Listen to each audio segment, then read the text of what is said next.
Hey guys, welcome back to our channel. In this tech tutorial video, we're going to reveal to you how you can show or hide the bookmarks bar in the Mozilla Firefox web browser in 2025. So let us dive right into it. Launch Mozilla Firefox on your desktop computer, for example. And as you can see guys here on my home screen or home page, the bookmarks bar is currently hidden. So there are two different ways how you can unhide it or show it. The first option would be to right click into that field here at the very top where you usually see these tabs. Right click into that open space here. After that, hover your mouse over Bookmarks toolbar and simply select one of these upper options here, always show or only show on a new tab, depending on your preferences. So if you would like to enable it permanently, guys, select always show or use the shortcut Ctrl+Shift+B.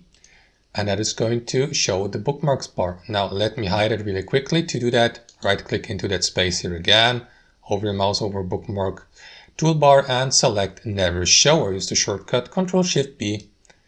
That's the first option. Option number two, guys, is if you'd like, for example, to access your bookmarks bar and your bookmark websites, not from the horizontal bar here at the top, but from that toolbar to the left. From that vertical bar, you may do that as well. As you can see, here, there's that star icon indicating that or redirecting us to the bookmarks menu. So if I click into it, I will be redirected to that bookmarks menu where I can, for example, navigate through various bookmark folders, add new websites to these folders, and in general, manage my bookmarks list. So this is how you can enable or disable it. Simply, guys, what you want to do is click into that gear icon at the bottom of that vertical toolbar here.